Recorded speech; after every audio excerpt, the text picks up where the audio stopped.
everybody, and welcome to the Onyx Path Horror Panel for Virtual HorrorCon 2022.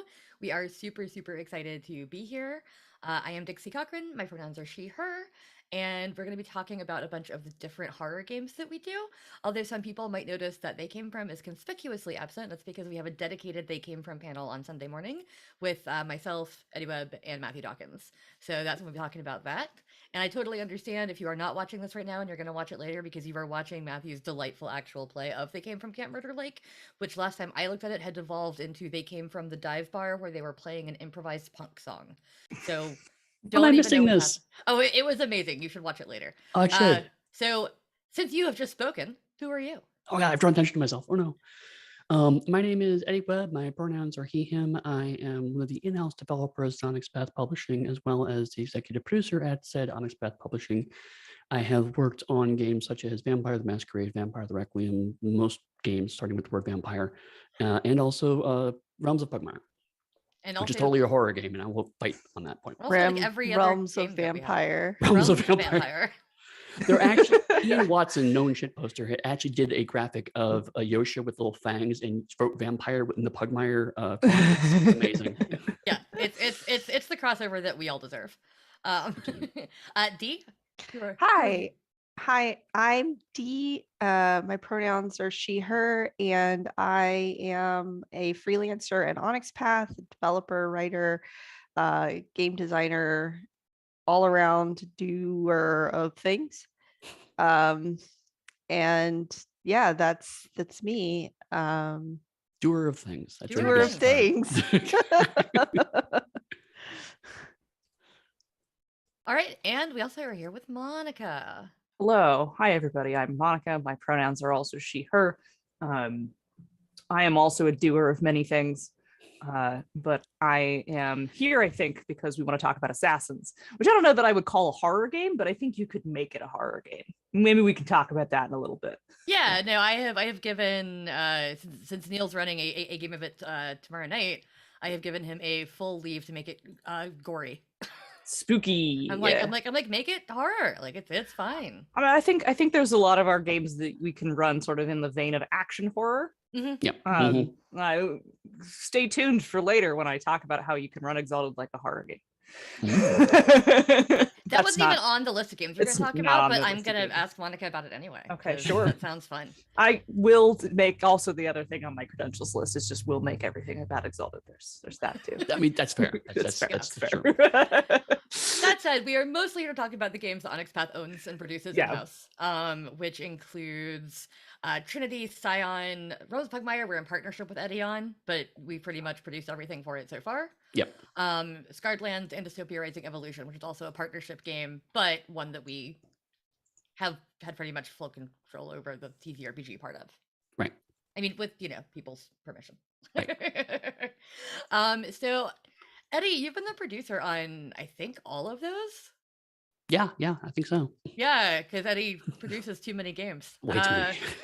Yeah, there's a reason that we have recently shook up the internal working so that we're not putting everything on Eddy all the time. I appreciate it. Yeah. So, Eddy, let's start off with what some people might consider light and talk about Squeaks in the Deep. So, I'm actually glad we're starting with that because it leads into a pet peeve I have, which is that a lot of times when there's discussion about horror and gaming, and this usually syncs up with conversations about safety tools. Mm-hmm. Horror is presented like a binary. Like if you don't like X things in your game, you are no longer playing horror by some arbitrary metric. And I've always felt that horror is a spectrum. There's lots of subgenres and different ways you can approach it. Monica mentions action horror, for example, and that's one definitely approach to it. And so when I started doing Squeaks, it was definitely meant to be the quote unquote horror supplement for Realms of Pugmire. Mm-hmm.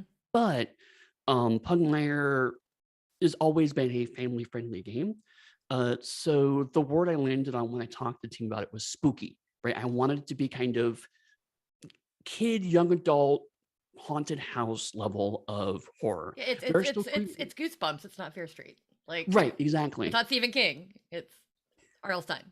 Yes, and that is I find that to be a perfectly valid genre of horror. Mhm. It's not Scooby-Doo, right? It's not making fun of horror. Right. There are some genuinely creepy things in there, like Baby peed.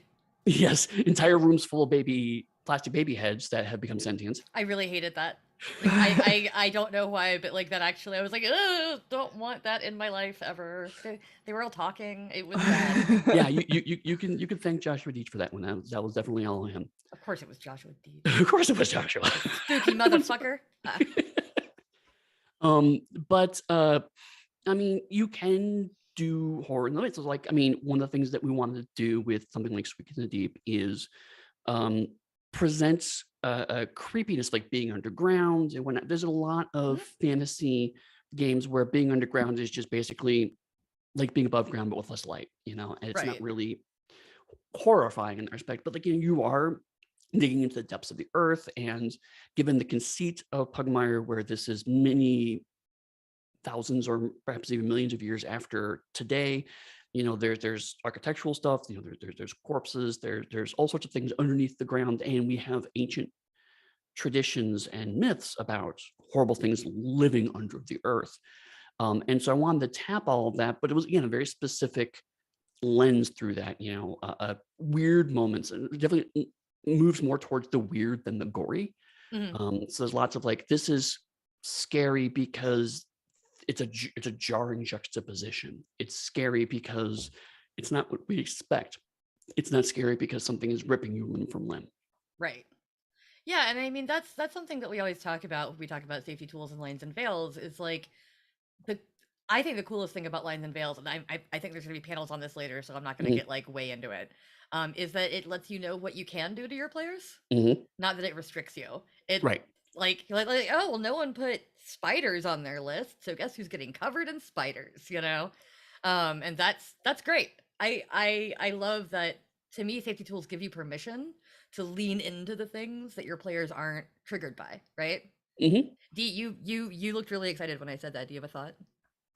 No, I was just thinking that, every game I've ever played where there are safety tools has been more intense and like spooky and scary than any game that didn't have safety tools, because when you're trying to navigate social mores and what's appropriate and what's not appropriate, if the game has to stop for an X card or something like that, it breaks everybody out of the immersion. So if you Mhm. know beforehand that everybody's going to be okay with this, then you don't need to worry about having to stop because you accidentally stepped on somebody's trigger for something that, you didn't realize was going to make them upset. And Mhm. so everybody there feels safe, and so it winds up being like way stronger and more intense than any other game I've ever played. Yeah. Agreed. I mean, and even with something like Pugmire, because I think a lot of people will look at Pugmire and go, I don't need that for that. But like, you'd be surprised sometimes at what groups have that's triggering. Yep. Like in my current D&D game, there's a person who doesn't like the idea of a building being set on fire because Okay. that's a phobia of theirs. And so it's like, okay, we will not set buildings on fire, Right. nor will we threaten to set buildings on fire. And Right. it's a really easy thing to not do. It turns out not doing something is pretty easy. Yeah, Yeah. like it's pretty easy to not do that. I have been in groups where not setting a building on fire would actually be really hard for that particular group to do, but I mean, I do see what you're saying. Yes. Yeah. I mean the general concept of don't is Right. not that hard. No, that I agree with, but also being disaster bisexuals is absolutely. Oh a yeah, thing that that's happens. fair. That's fair. I have some firsthand experience, but That's it. Is there anything that you like to say, Eddie, just to finish that up about like how you should turn up the horror in Realms of Pugmire, whether it's Squeaks or whether it's one of the other games? Honestly, I find it works best if you focus on the unnerving, the uncanny, like the example of the baby heads that join together and talk to you. No piece of that is particularly, concerning or awkward, but together it's like, oh, that feels strange. I mean, even just a room full of creepy doll heads is creepy. Like, Sure. and they Right. start talking to you, and you're like, no. But or like there's another monster. It's actually in Core Pugmire. It's just a dog that is constantly licking itself, and it actually drinks blood through licking people. And so it's one of those things like, oh, it's a dog, it's friendly, it's licking you. And it's like, oh, it's actually drinking my blood through that, and it's licked patches of fur off. Oh God. But yeah, so, right. See, I mean, that's creepy. There's no taking a thing that we take as, oh, this is a positive thing, and then just going a little too far with it. I think that helps. But absolutely, one of my regrets with Pugmire was that I didn't put safety tools in there, because I feel like that's a really good way to, okay, people are totally cool with setting buildings on fire, say. So that's something we can play with more and dig into more, because I feel like Pugmire specifically works well when you're constantly balancing the lighter comedic moments with darker moments. And when you have those two in juxtaposition, both of them look better as a result. Right. No, totally. I can definitely see that, and I think that's awesome, because yeah, I have played Pugmire as a light friendly game, and I played Pugmire as a creepy game. As you said, I haven't played it as like, gore horror game, because that's not what Pugmire's for, really. No. Like, you could at your table. It doesn't really do it gonna well, stop frankly. you, but it wouldn't do it well. Yeah, exactly. But definitely, I've been creeped out while playing, and been unnerved while playing. Like, I find the Tengu moderately unnerving, for instance, because of the way that they talk to you. It's like, oh, don't like this. So yeah, so I think there's definitely a lot of room in horror for unnerving or creepy. I mean, that's where games like Kids on Bikes do really well, Tales from the Loop, and also you go ahead and slot Pugmire into that kind of feeling of like, it's gonna be horror-y, but not terrifying, right? Absolutely. And also, just so people in the chat know, I am monitoring the chat, so if you have any questions for any of us about anything that we talked about, please just put them in the chat, and I will get to them either as needed, or I'll get to them at the end. So please feel free. So let's slide into some action horror a little bit here. I'm talking a little bit about both Dystopia Rising and Trinity Assassins. Monica, you're the developer on Assassins. Yeah, sure so that is one that we've mentioned. Like, it's also not a straight horror game, but you are assassins, and that can make a horror thing happen. So what would you suggest for turning up or turning down the violence or the horror on that? Yeah, I think I'm gonna play off of what Eddy was just talking about with like horror for kids. And like, I was sitting there listening to you talk and thinking about the line between the expected and the unexpected, and crossing that, and that's what makes things scary or funny. And whatever the release of the tension is after you're done with the setup, like you're going down a dark hallway, and like, let me just go that you can do this in Assassins too, and then you can make the action twist happen after. So I'm setting up, hang on. So like your scene is that like you're walking down a dark hallway, you as the GM are kind of creating this tension, the players don't know what's happening. You're like, are you leaning towards a jump scare? Are you leaning towards a punchline? Or are you leaning towards suddenly ninjas or something like that? Which can also, no, I'm saying suddenly ninjas to be tongue-in-cheek and make the audience laugh, but like the idea of like, so you're these assassins, you're chasing down a mark, you've been led down this dark hallway, and then, but you know that like their super badass enforcer is there somewhere, and then they like punch through a wall to grab one of your other guys and like pull them back, and there's murder sounds happening, and you're like, oh shit, I gotta deal with this. The horror part is that bad thing happened unexpectedly, and then happened to maybe someone who was working for you, as opposed to the player characters themselves specifically, who have the power to not be scared by that. Right. And so like you create this tension externally for the people who are participating, even if the characters themselves are not the subject of it. And like, I think if you were like, action horror has a lot to do with tension. Well, I mean, like all horror does, but action horror specifically has tension that then resolves in cool violence. Right. Well, like, I think probably my favorite action horror series period is Dorohedoro, which I don't know if any of you watched on Netflix. But it is all like, it's got a lot of body horror in it too, but it's all like, this scary thing resolves in people fighting. Right. Okay. And like, I think you can run Assassins that way. And Assassins actually has a pretty solid section in its story guiding part that talks about walking people through like the setup of eventually killing someone, going after your mark, and then there's a couple example like stories you can play through, and it has like timed beats and stuff like that for the person running the game to kind of make sure that everything sort of happens in order, and you can use that structure to create that tension and unexpectedness, right? And like, if you want to, you mentioned gore and violence, and like that's fine to include if that's not something your players have a line or a veil about, and it's fine to include if that's something that people find scary. Or I feel like I don't necessarily know that people are like frightened by it, but they are disgusted or horrified by it, which I feel like is a different feeling. And personally, I would say tread with caution if you're playing with things that are disgusting, in the sense of like it makes you go, ugh, right? Yeah. Because you don't want too much of that, because people will tune out, right? You'll get disconnect if you're just ripping limbs off and disemboweling everyone all the time, and it'll get boring, and then you won't the effect of being like, ooh, will no longer happen. Right. The spot game problem. Yeah. Right. Yeah. Yeah. And like I feel like turning up that level of violence is totally a flavor to tasting. If you're into that, do it. And if you're not, I don't necessarily know that improves playing Assassins at all.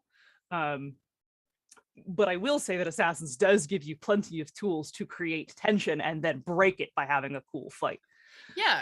And I mean, like, I think of shows like when you're talking about like really gory and over the top, I think about shows like The Boys, for instance, right? Where I've always enjoyed how they use those shock violence, because it happens occasionally and you go, oh God, and it won't happen for a while, and it'll be like a superhero fight, and then like like, you know, half an hour later or in the next episode, you're like, oh God, like someone's head exploded, like which can be really effective if it's not constant, as you said, because at some point you're like, okay, so it's just gratuitous, like this is all the time. You're like, oh man, he punched that guy, bet his head's gonna explode.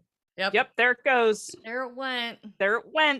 And you never want someone to be like, well, there it went, about someone's head getting blown off, you know? Yeah, you gotta go, oh shit.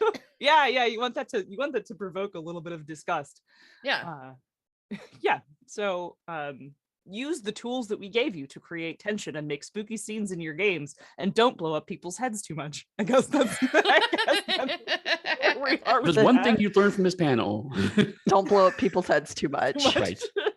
I like that the operative words there are too much. Like, right. Yeah. No. It's sometimes food. Yeah. It's a sometimes food. It's a sometimes food. Yeah. And spoilers, that's also my answer for making Exalted scary. Oh, okay. Yeah.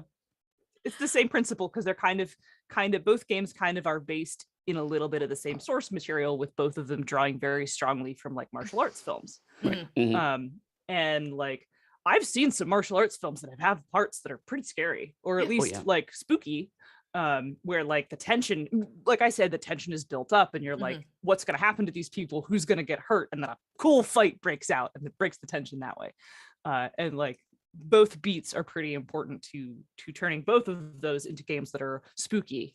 I like anyway, it. Yeah, thanks. Dee, do you have any thoughts on that Assassins? You know, Monica pretty much covered all of the things. I think there's a phrase that I was thinking of while she was talking, which is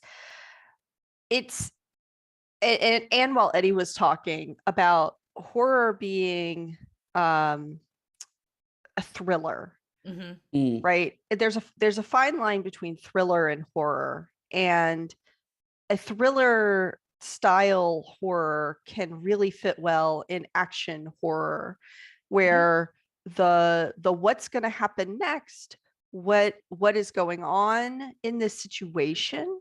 So even if everything's played extremely straight, you know, you're getting into fights, you're assassinating people, but you don't know why, or there's a greater mystery, can add a horror element, because the reveal of whatever that mystery is could be horrific, right? And there's a lot of thriller media that kind of shows a similar thing, where it's like, you know, there's an entire genre of Korean horror that's revenge like revenge stuff, and a lot of that is more thriller than it is horror, because the horror of it is the lengths people will go to get revenge, or the way that hurts them because they are seeking so single-mindedly this revenge. And that's not something we see a lot in Western, but like media, but it is something that can add a horror element to something that's otherwise normally just kind of an action-y thing, where you may be doing a thing, you may be going on missions, you may be doing, thinking everything is totally normal, and then you get a reveal at the end that you were just forced to kill your entire extended family and you had no idea, or something like that. Yeah. Like, you don't know who they are, you're an orphan. Yeah.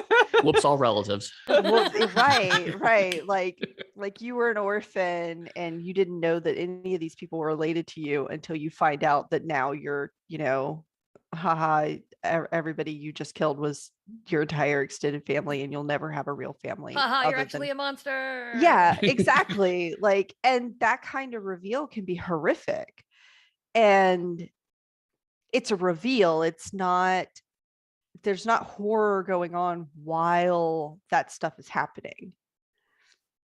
It doesn't come until the very end. So I think that's another way to add horror elements to a game, is to make the motives of the game, or the methodology might be normal.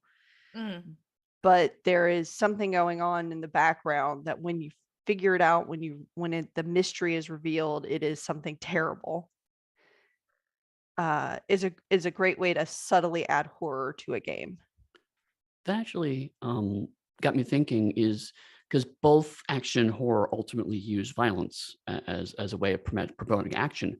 But you said something that really resonated with me, because what I'm hearing from you is that if the violence is cathartic, it's action. If the violence is unnerving, it's horror. Right, so definitely. If you play with that line throughout the course of the game, the action constantly gets reframed throughout the course of it. It's like, to Monica's point, it's like, okay, the action was set up as horror, and then it becomes cathartic because the player characters can actually do something about it. So it becomes, it shifts on that way. But you're talking about, okay, what I thought was cathartic turns out to be disturbing. Right. I'm reminded of, it's a 10-year-old game now. Spec Ops: The Line is a video game, which does this fantastically, because the whole game is positioned like traditional generic military shooter, and then throughout the course of the game you realize what you're being shown on the screen is not actually what's really happening, and so it slides very steadily from action into horror because it's reframing the violence that you enacted throughout the course of it. I mean, that's the entire kicker of the Ender's Game series, especially the first book. Oh, really? Right. It's the realization that, like, oh, that's bad. Yeah. Like, I mean, if anyone hasn't read it, I don't know, like, spoilers for it's spoiler for like a 40-year-old 40-year-old book. Yeah, so like the whole framing is that he's going through all these training games, right, where he's directing pilots and doing stuff to learn how to direct an army. And you find out afterwards that he's been actually commanding the army this whole time and wiping out an entire race of creatures. Oh, wow. And so there is this big flip at the end where suddenly it's like, oh no, actually, you're 12 and you've been in charge of this army for the past however long. Like, wow. Enjoy that knowledge. Hopefully it won't fuck you up too bad. Read the other 3 books to find out. But don't give money to Orphan Scott Card because he sucks by them used. Yes. That's my only advice. I love those books and I will tell people to read them, but don't give Orphan Scott Card any money because he sucks.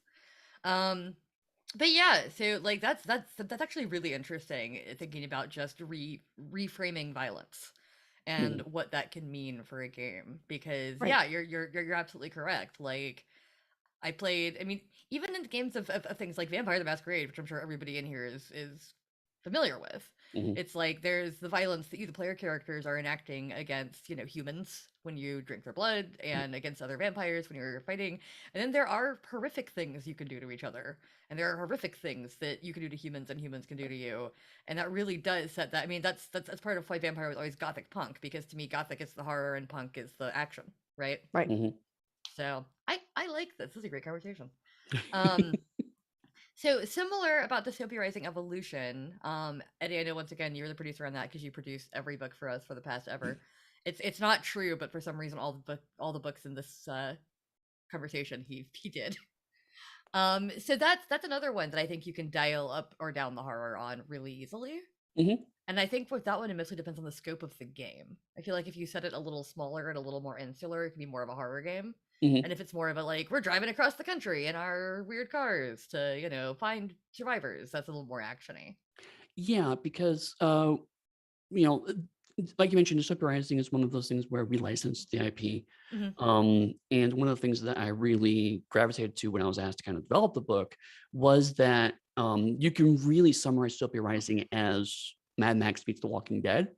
And that also really helps establish the two poles. Right. Like you said, it's like if you slide towards the Mad Max, American road trip design, it just becomes fun post-apocalyptic adventure. And if you slide towards The Walking Dead, it could become a very psychological horror game. Mhm. And the one thing that's nice about DRE is that you can like you said, you can kind of dial that in and up or up and down, and the setting embraces both sides. Right. I mean, because on the one hand, it's about a game where you can come back to life, but you lose something each time, and so it allows you to actually play through what death means to you on a very real level. Paradoxically, being able to die, being harder to die, helps you actually understand and value death more, which I find really, really interesting and compelling. Yeah. And also the fact that all of these people, these zombies that you're attacking at some point were people because you are on that steady slide towards eventually becoming one of the Walking Dead. That's all deep psychological horror, but also this is a game where two major factions are a send up of the New York-Boston baseball rivalry.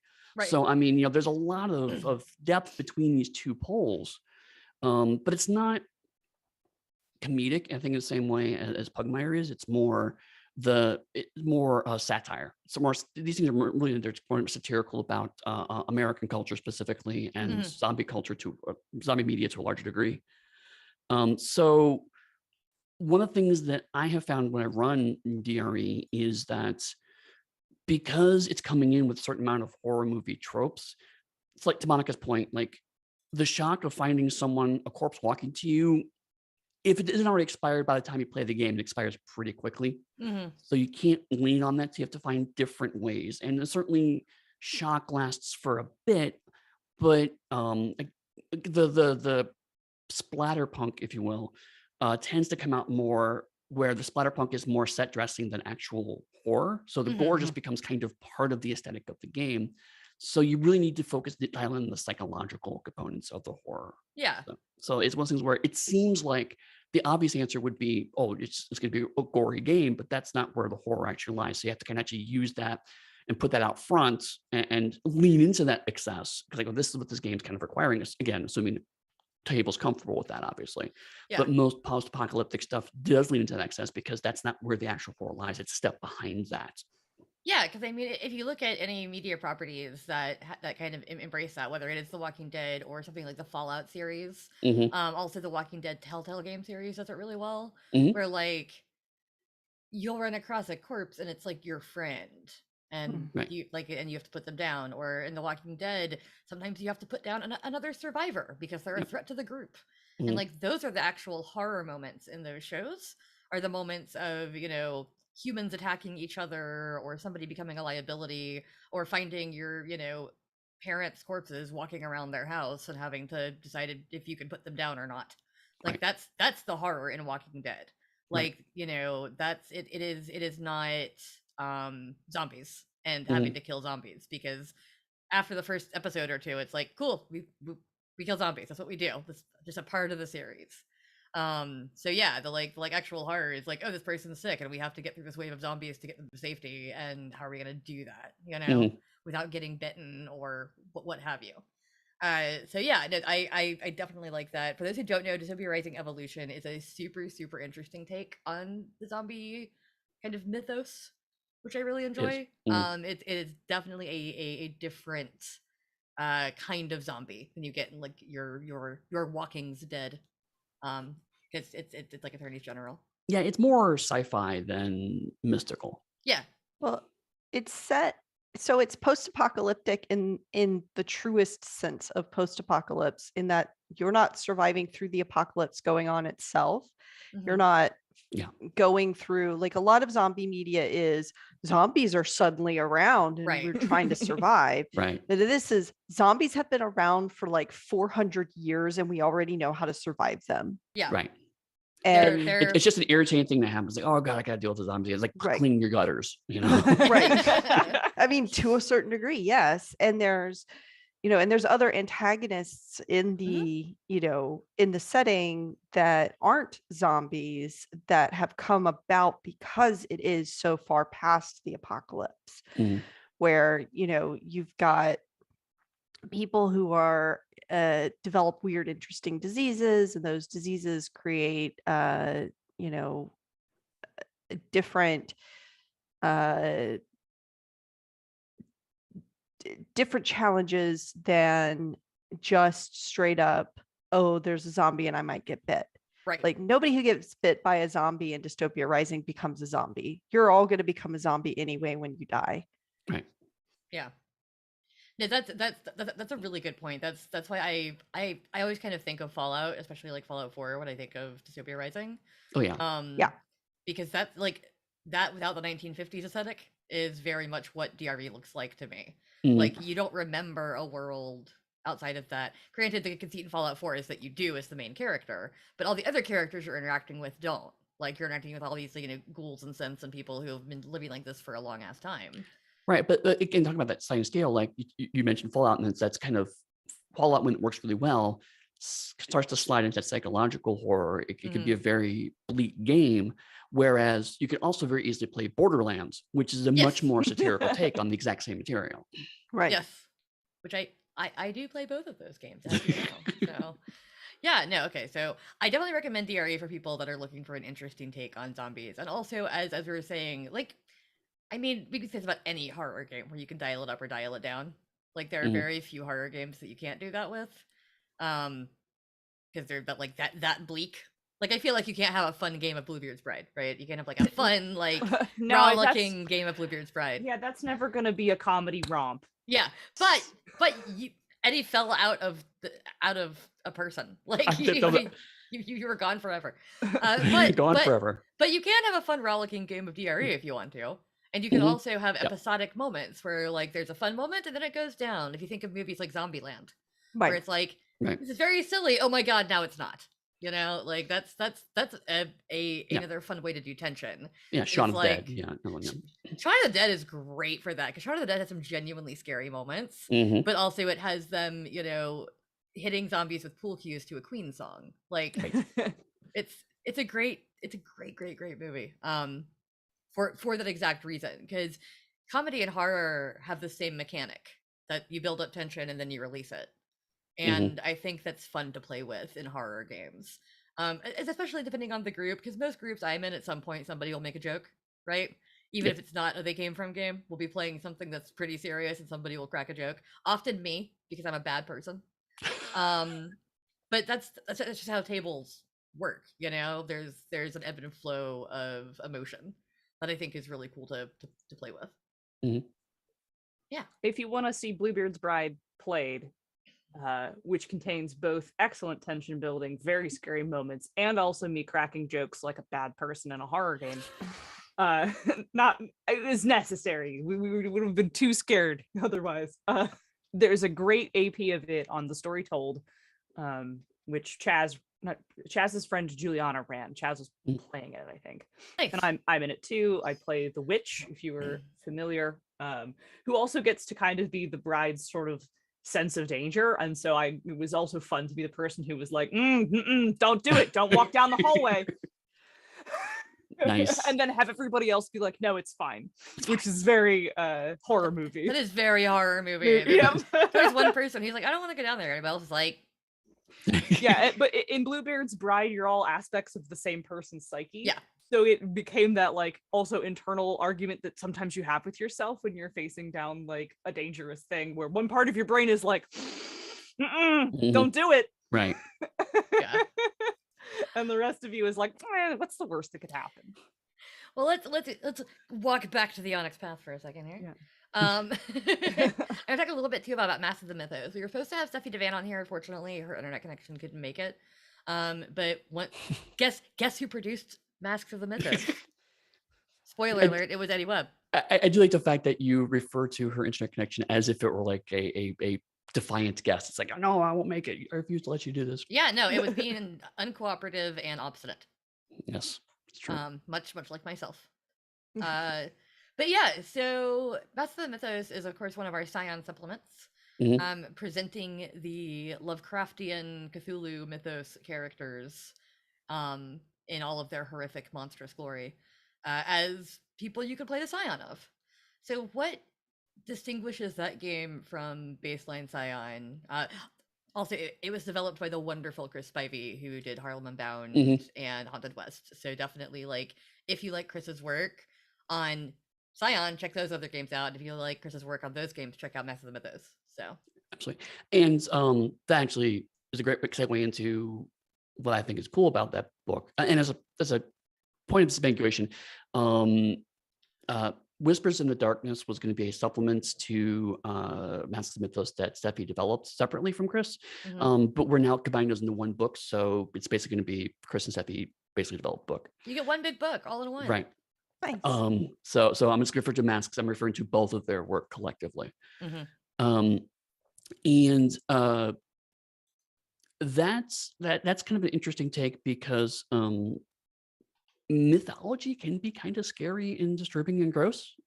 Oh yeah, I wrote the underworlds for a lot of demigod, not all of them, but like a third of them. And some of the underworlds are fucking creepy. Right. Like there were ones that I did not know about that I was like, I don't want to go to that hell. That's the worst hell. The hell of being frozen and broken apart forever. Ooh, that does sound not great. Yeah, no, it was bad. Do not want.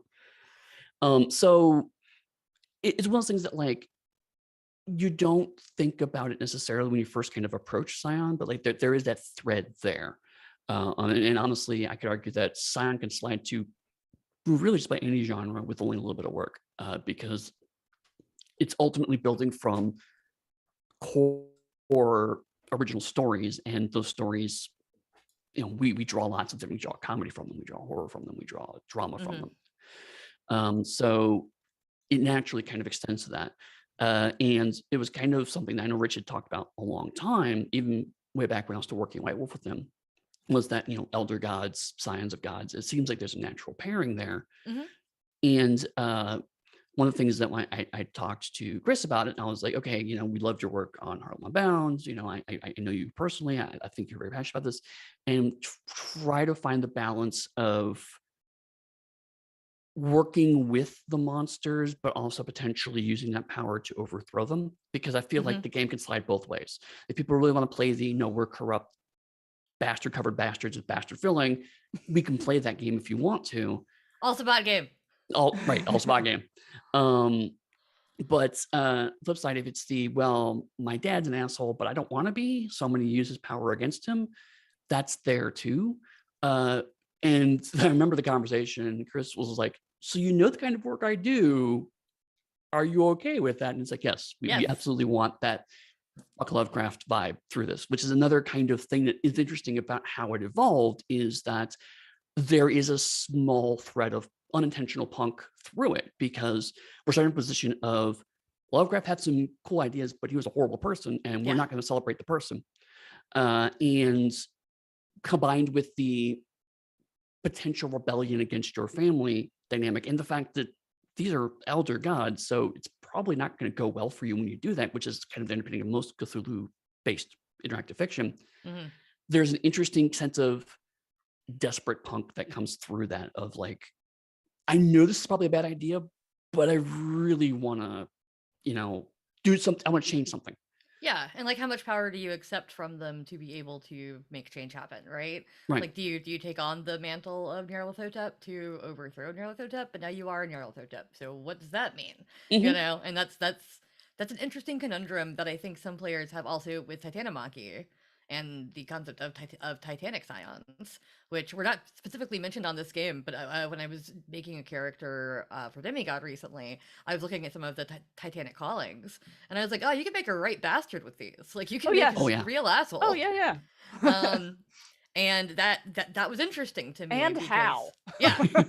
It's almost like Monica did it intentionally. Yeah. Yeah. Right? because even the like kind of worst of the gods of the mainline Scion pantheons for Hero and Origin, that's the book's name. Mhm. Even the like mainline gods for those, even the kind of worst of them, you can make a heroic Scion of, right? Right. Like we talk about being the Scion of Zeus, but being a better Zeus than Zeus because Zeus is an asshole. Mhm. And that's, I think, how most people approach Scion. So approaching it from a different angle with the Mythos characters and also Titanomachy, and even to the point that some of the pantheons in Demigod have possible Titanic themes you can take, Right. which I think is very cool. And one of the things that both Chris and Steffie did, which I really loved, is again, they're both coming from a position of let's take the original material and subvert it to Yeah. be more inclusive to modern sensibilities. Whereas we do that with all of our games anyway, there's kind of an intentionality there because we know who the creator was like. So it's like, let's kind of, twist the knife into that corpse a little bit more. But it ends up sitting as really, I think Taramaki does as well too, in the sense of it could be super inclusive, but also we could be inclusive and also realize that marginalized people can also be jerks. We could be cool bad guys too as well.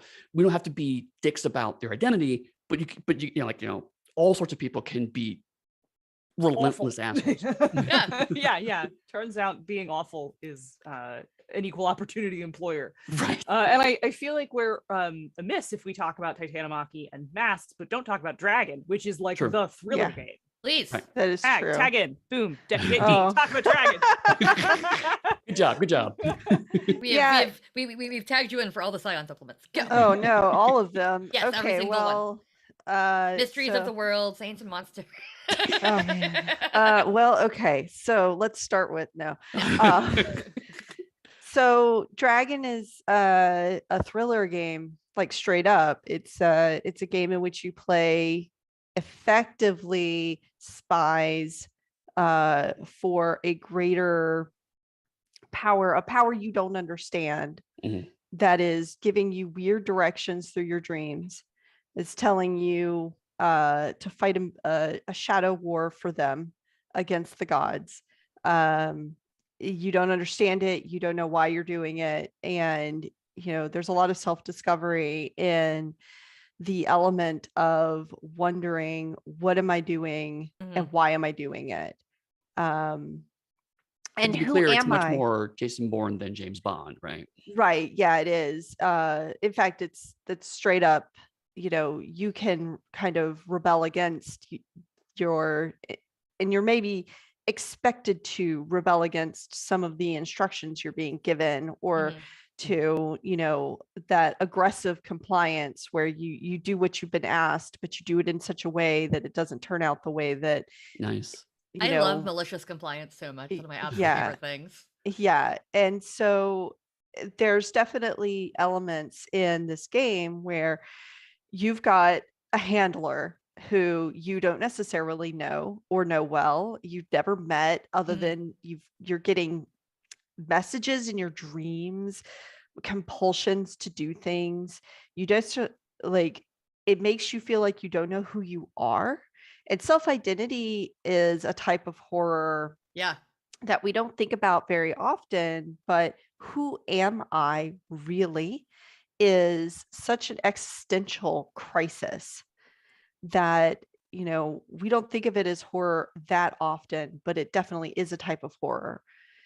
And like, I think it's made doubly so when you're being supernaturally influenced. Absolutely. So you've got this, who am I really, and why is this person, why am I getting these dreams? What do they mean? What is the greater thing here? And so trying to find out what the play is, what your what your handler is trying to get you to do, and either working towards it because that's what you've decided this is my purpose in life, or working against it because, fuck them, the voice in my brain that's trying to tell me to do things. Right. Which is often kind of you become your own person that way. I mean, that's my struggle with mental illness is fuck my brain telling me to do things I don't want to do. Right. And I mean, there's definitely some allegory for, some generational trauma. Mm-hmm. There's some allegory for mental illness. There's some allegory for people in a diaspora, Right. any kind of diaspora, trying to exert their culture and or rediscover, who they are and who the people around them are. So there's a lot going on in Dragon that, on the surface, it's, oh, you get to play Children of Cool Dragons Right. and you get to be a cool dragon. But what does that mean is a deeper question. And I like the thriller aspects of Dragon in the sense that it's, there's a lot of mystery going on, and there's a lot of, why is this happening, or what is, Mm-hmm. Why am I doing the things I'm compelled to do? And digging into the secrets of that are, the point of the game. Yeah, I would definitely say so. In chat earlier, Kay asked, "What Onyx Path game do you think would work well with the game of themes of cult, stalking, kidnapping, emotional, and psychological horror?" And I think we just answered that with these three Yeah. specifically. Also, some folks in the chat did say they came from, which you can run a lot more seriously if you want to. Yeah. Yeah. But we'll talk about that more on Sunday. So, Yep. so yeah, I definitely can see some combination of these all working for kind of the themes you're looking for. Cults and Scion are very easy to do, especially some of the new stuff coming out. And also with Mythos and with Saints and Monsters, which is our player's guide, you'll get a lot of information for that, for running, cults, because what is a cult but a really small new religion? Right. And Scion's about playing gods and scions of gods. So, just a real creepy religion. I mean, let's be Right. fair. Cults can be big too. I mean, just look at Scientology. I mean, fine. But no, I mean, yes. But yeah, no, I think you could really dive into that with these games, even if that's not like the explicit, like right there in front of you text. Right. It would be really easy to turn up the horror on all three of these very, very quickly. Yeah, so that's exciting. I can't give you the game, K, but you can go get it. Yeah.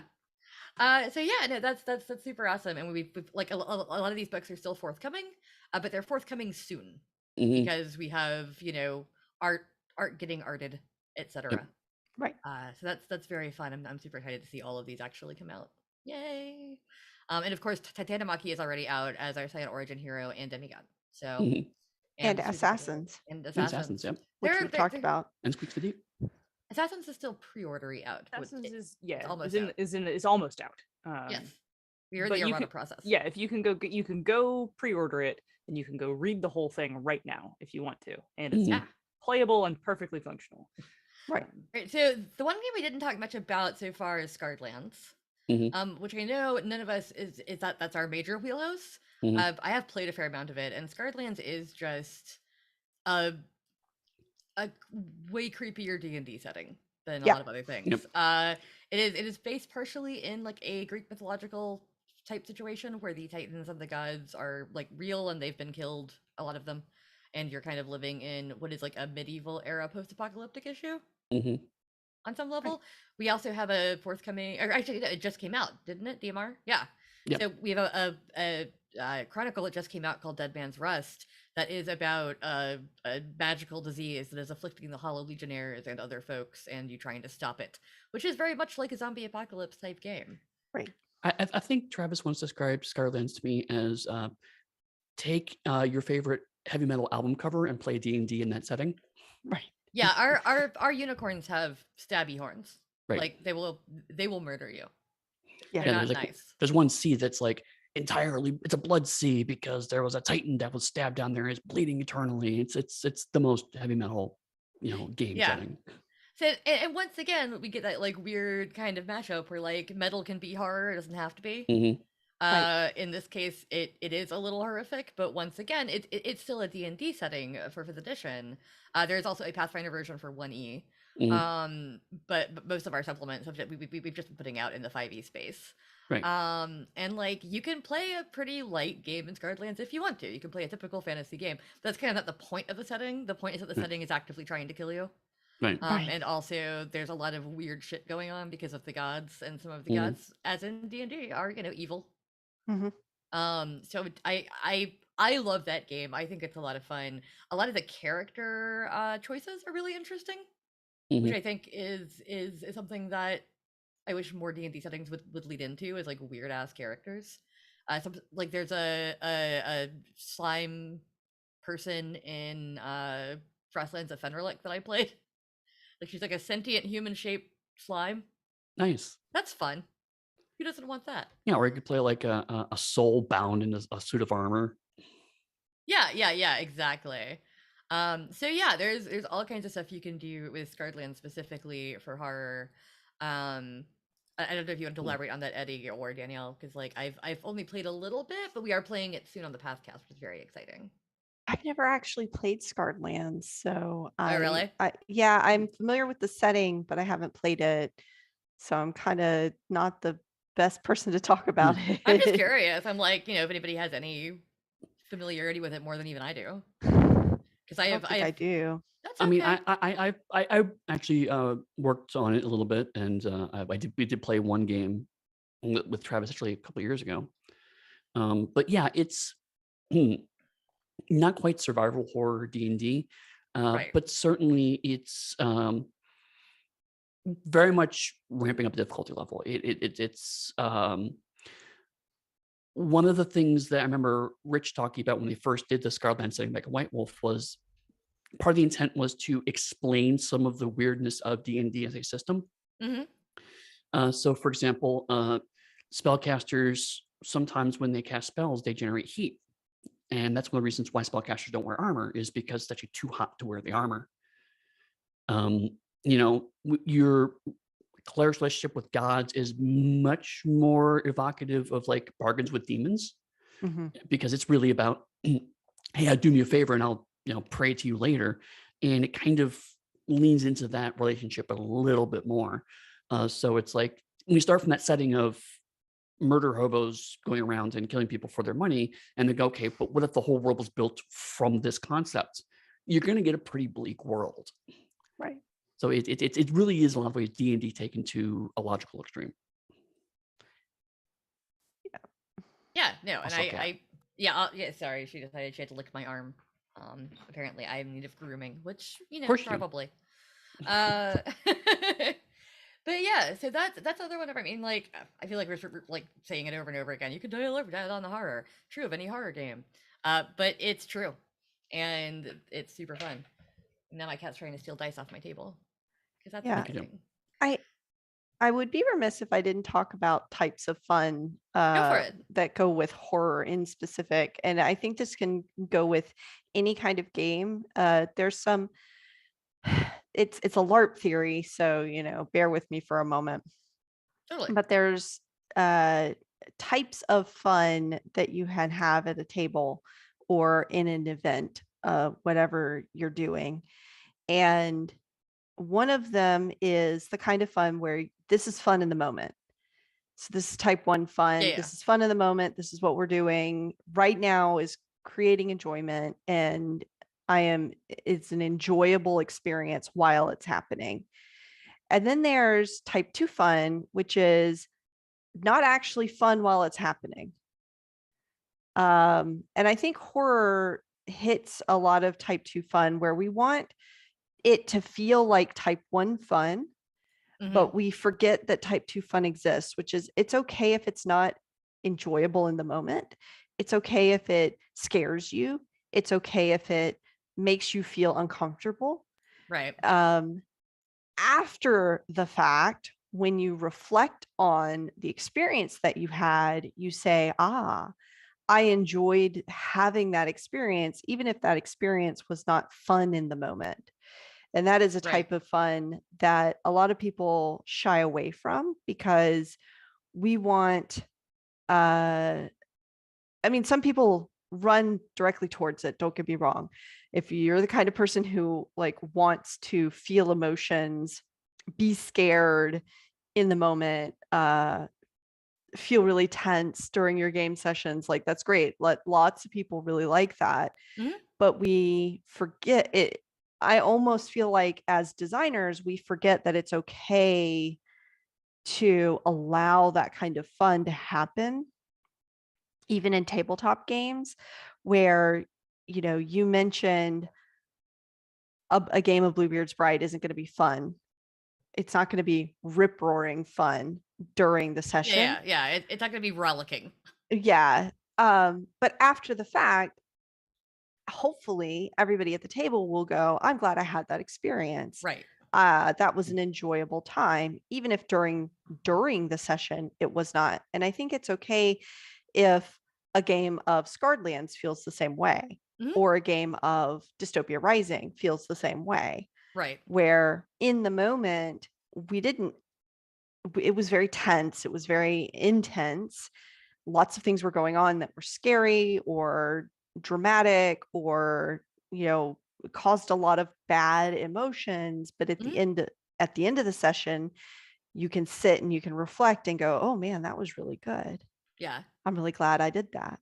Yeah, most of the media I consume is really heavy. That's just what I enjoy. Right. And people don't seem like there are folks out there who are like, "How can you watch that? It's so depressing." And I'm like, "I don't know. Maybe I like the catharsis of crying occasionally. Like I like heavy television and I like heavy movies. It's fine." Right. Um yeah, go ahead. Oh no, I was gonna say Okay. it's okay to let your games be heavy. Mhm. I mean, if that's what everybody at the table wants, clearly Right. that's a gauging thing of talking to everybody at the table and making sure that this is what they want. Um, but I think, you know, it's okay to let that be heavy Mhm. and to let Right. your session be heavy. Mhm. Like people can still find enjoyment from that, even if they're not enjoying it in the moment. Right. And like I mean I played heavy sessions of D&D Mhm. when afterwards we were like, you know, that was really great, but in a character we all were mad at each other and Right. freaking out. And that's awesome. Like it wasn't horror specifically, but it was tension. And a release of tension can be great. Right. Mhm. No matter what it is. So yeah, no, definitely. We've only got a couple minutes left, so I'm gonna go around and see where everybody wants to be talked about, what their plugs are. So, Monica, people want to hear more about your exalted feelings of horror and other game design things. Where would they Yeah, find you? sure. If you want to follow me and hear my thoughts about things, you can listen to me on the podcast Bonus Experience, which you can find at bxpcast.com, which is Mhm. not specifically about Exalted or about Onyx Path products, but we do talk about them a lot because 'Cause you me work on and them. my co-host work on them. Yeah. So it is an educational show that is also very funny. So if you like a sort of combination of comedy and info, you'll love it. Also hosted by two of the most ADHD people imaginable. So if you like funny asides, it's got that in spades. And if you are interested in learning about Exalted from the ground up, you can go listen to me explain it to you on Systematic Understanding of Everything, which you can find at exaltcast.com. And if you're interested in just seeing what I'm up to, you can either follow me on Twitter, I'm at Zenith Sun, or you can follow me on Tumblr, I'm Dice-Wizard. Dice-Wizard. Dice-Wizard. Love it. Yep. Nice. D? I'm not nearly as cool as Monica. I don't have a podcast. Who You're is? so Who cool. is as cool as Monica? So I do sometimes show up on the Bonus Experience podcast, but not nearly frequently. Although apparently when I do show up, it's very entertaining for the listeners I because like your episodes. yeah, our episodes are always us just without script talking about some bullshit thing. Am I allowed to say that? I don't know. It's Yeah, a you're horror allowed to panel. say that. Okay. I mean, I'm allowing you to say I'll allow it. Oh, okay. Oh, All right. okay. Well, that's all that matters. I've all I care cursed about. multiple times this panel. It's fine. Like I pretty much opened the panel by calling Josh Deej a spooky motherfucker. So Oh, okay. So then you can find me online at daniellelauzon.com, which has links to my Facebook author page, my Twitter. I don't know if it has my Discord handle. Maybe I'll add that. I'm also on Discord, the Onyx Path Discord. So if you happen to be in the Onyx Path Discord or want to go over there, I'm in there and sometimes we'll respond to things or check it out. So you can find me there. All right, we're pretty much at time. So Eddy, be quick. You find me on Twitter at pugsteady.com or pugsteady. It's Pugstady. You can find me at pugsteady.com. You can find me in the Onyx Path Discord, or you can find me and Dixie on the Onyx Pathcast, which is every Friday. Which literally just went live right now. Woo! You can for our most recent episode about Deviant the Renegade's character creation. Nice. No, Mummy the Curse character creation. Mummy the Curse. I was wrong. Deviant's next week. Haha. Uh-huh. I'm Dixie Cochran, she, her. You can find me at Dixie Cyanide pretty much everywhere, and also in all the various Discords for Ritual Hurricane and for Onyx Path, etc., etc. So thank you all for tuning in, and hope to see some folks tuning in for the Assassins game tomorrow night, and then also Sunday morning we'll be back for the They Came From panel. So thank you very much. Bye. All right.